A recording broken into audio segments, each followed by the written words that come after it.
जय हिंद दोस्तों। एक बार फिर से शारदेय सर क्लासेस की ओर से आप सभी का हार्दिक स्वागत एवं अभिनंदन है। हम लोग PYQ सीरीज पर चर्चा कर रहे थे इंडियन कॉन्स्टिट्यूशन के प्रश्नों पर।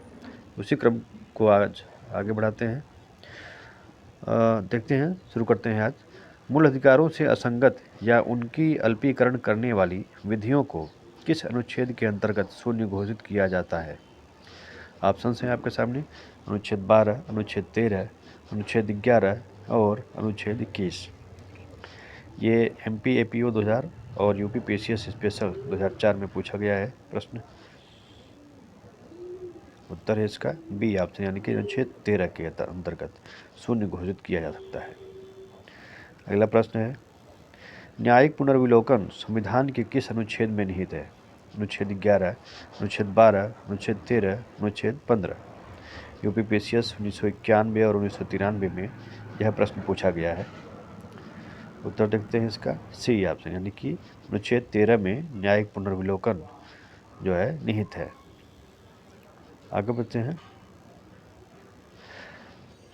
भारत के संविधान का कौन सा अनुच्छेद विधायी कार्यों के न्यायिक पुनर्विलोकन की शक्ति प्रदान करता है? फिर से सेम क्वेश्चन लगभग। अनुच्छेद 13, अनुच्छेद 17, अनुच्छेद 18, अनुच्छेद 245। इसका उत्तर वही होगा अनुच्छेद 13। उत्तराखंड PCS 2005 और MP APO 2009 में यह पूछा गया है। आगे देखते हैं। अनुच्छेद 13(3)(a) के अंतर्गत विधि में समाविष्ट हैं। ऑप्शन हैं अध्यादेश, आदेश व उपविधि। बी ऑप्शन है नियम, विनियम, अधिसूचना व रूढ़ि। सी ऑप्शन संवैधानिक विधि और डी ऑप्शन कोई अध्यादेश, आदेश, उपविधि, नियम, विनियम, अधिसूचना, रूढ़ि या प्रथा। अनुच्छेद 13(3)(a) के अंतर्गत विधि में क्या समाविष्ट है, बताना है आपको। उत्तर है इसका डी ऑप्शन, यानी कि कोई अध्यादेश, आदेश, उपविधि, नियम, विनियम, अधिसूचना, रूढ़ि या प्रथा, ये जो है विधि में समाविष्ट है। UP PCS 1994 में यह प्रश्न पूछा गया था। आगे देखते हैं। भारत में न्यायिक पुनर्विलोकन का सिद्धांत निम्न संविधान से लिया गया है: ब्रिटेन के, फ्रांस के, USA के या स्विट्जरलैंड के। न्यायिक पुनर्विलोकन का सिद्धांत किस संविधान से लिया गया है? उत्तराखंड PCS जे प्री परीक्षा 2008 में पूछा गया है यह। उत्तर है इसका सी USA के, यानी कि संयुक्त राज्य अमेरिका के संविधान से न्यायिक पुनर्विलोकन का सिद्धांत लिया गया है। आगे देखते हैं।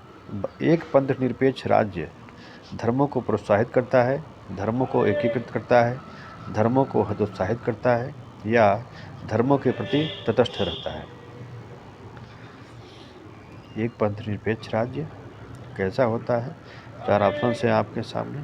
उत्तराखंड PCS जे प्री परीक्षा 2011 में पूछा गया है इसे। उत्तर है इसका डी ऑप्शन, यानी कि धर्मों के प्रति तटस्थ रहता है। अगला प्रश्न है, निम्नलिखित सिद्धांतों में से कौन सा संविधान के अनुच्छेद 13 से संबंधित नहीं है? पृथक्करणीयता का सिद्धांत, तत्व और सार का सिद्धांत, अधित्याग का सिद्धांत या आच्छादन का सिद्धांत?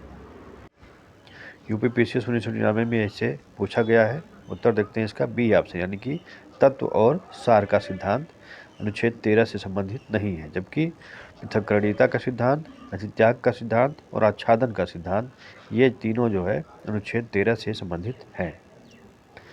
आगे देखते हैं। कथन जो प्रत्यक्षतः नहीं किया जा सकता है वह अप्रत्यक्षतः भी नहीं किया जा सकता है, किस सिद्धांत से संबंधित है? तत्व एवं सत्व का सिद्धांत, विवक्षित शक्ति का सिद्धांत, पृथकता का सिद्धांत या आभासी विधान का सिद्धांत? कथन जो प्रत्यक्षतः नहीं किया जा सकता है वह अप्रत्यक्षतः भी नहीं किया जा सकता है, किस सिद्धांत से संबंधित है? ऑप्शन है आपके सामने। MPHJS प्री परीक्षा 2010 में पूछा गया है ये। उत्तर है इसका डी, यानी कि आभासी विधायन का सिद्धांत। ठीक है। अगला प्रश्न है, निम्नलिखित में से किस मामले में उच्चतम न्यायालय ने यह अभिनिर्धारित किया कि अनुच्छेद 368 के अधीन संविधान का संशोधन अनुच्छेद 13 के अंतर्गत विधि है? ऑप्शन है गोलकनाथ बनाम पंजाब राज्य, सज्जन सिंह बनाम राजस्थान राज्य, शंकरी प्रसाद बनाम भारत संघ, केशवानंद भारती बनाम केरल राज्य। ये जो है उत्तराखंड पीसीएस जे प्री परीक्षा 2014 में पूछा गया है, यूपी पीसीएस में पूछा गया है वर्ष 2000 में। उत्तर देखते हैं इसका ए ऑप्शन, यानी कि गोलकनाथ बनाम पंजाब राज्यवाद में। गोलकनाथ बनाम पंजाब राज्य के बाद में यह अभिनिर्णित किया गया कि हमारे संविधान की उद्देशिका संविधान के आदर्शों एवं आकांक्षाओं का उल्लेख करती है। इस वाद के न्यायाधिपति कौन थे? न्यायाधिपति मैथ्यू, न्यायाधिपति कृष्णा अय्यर, न्यायाधिपति सुब्बा राव या न्यायाधिपति HR खन्ना। बिहार पीसीएस जे प्री परीक्षा 2009 में पूछा गया है इसे। उत्तर इसका सी, यानी कि न्यायाधिपति सुब्बा राव। अगला प्रश्न है, किस वाद में यह अभिनिर्धारित किया गया था कि समान कार्य के लिए समान वेतन का सिद्धांत दैनिक वेतन के आधार पर नियोजित आकस्मिक कर्मकारों को भी लागू होता है?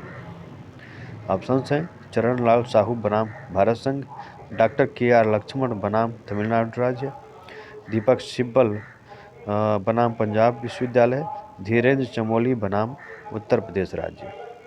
यूपी पीसीएस प्री परीक्षा 2010 में इसे पूछा गया है।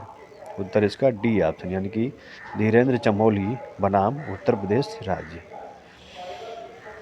आगे देखते हैं, निम्नलिखित में से कौन सा वाद पृथक्करणीयता के सिद्धांत से संबंधित है?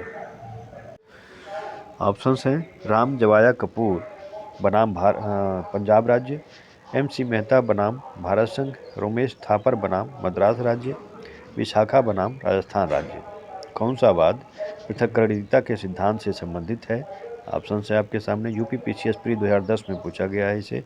उत्तर इसका रोमेश थापर बनाम मद्रास राज्य। निम्नलिखित वादों में से किस वाद में उच्चतम न्यायालय ने यह विनिश्चित किया है कि मूल अधिकारों को त्यागा नहीं जा सकता है? ऑप्शन हैं बेहराम खुर्शीद पेशीकाका बनाम बॉम्बे राज्य, विशेषर नाथ बनाम आयकर आयुक्त, ओलेगा तेलिस बनाम बॉम्बे म्यूनिसिपल कॉरपोरेशन या उपर्युक्त सभी। यूपी पीसीएस प्री 2010 में पूछा गया है। उत्तर देखते हैं इसका डी ऑप्शन, यानी कि तीनों ऑप्शन A, B, C तीनों। निम्न में से कौन सा मूल अधिकार नहीं है? ऑप्शंस हैं शोषण के विरुद्ध अधिकार, समता का अधिकार, समर्थ नागरिकों को निःशुल्क विधिक सहायता का अधिकार या धर्म की स्वतंत्रता का अधिकार। MPAPO 2008 में पूछा गया है इसे। कौन सा मूल अधिकार नहीं है आपको बताना है। उत्तर है इसका सी ऑप्शन, यानी कि समस्त नागरिकों को निःशुल्क विधिक सहायता का अधिकार। यह मूल अधिकार नहीं है बल्कि नीति निर्देशक तत्वों में इसका उल्लेख किया गया है। आगे देखते हैं, भारत के संविधान के अनुच्छेद 14 के अंतर्गत समानता का अधिकार उपलब्ध है। किसे उपलब्ध है? ऑप्शंस हैं केवल नागरिकों को, केवल गैर नागरिकों को, केवल प्राकृतिक व्यक्तियों को, प्राकृतिक व्यक्तियों एवं विधिक व्यक्तियों दोनों को। उत्तराखंड पीसीएस 2005 में पूछा गया है सवाल। देखते हैं इसका उत्तर डी ऑप्शन, यानी कि प्राकृतिक व्यक्तियों एवं विधिक व्यक्तियों दोनों को अनुच्छेद 14 के अंतर्गत समानता का अधिकार उपलब्ध है। ये थे संविधान से संबंधित कुछ प्रश्न। आगे फिर से कुछ नए प्रश्नों के साथ उपस्थित होंगे। जय हिंद।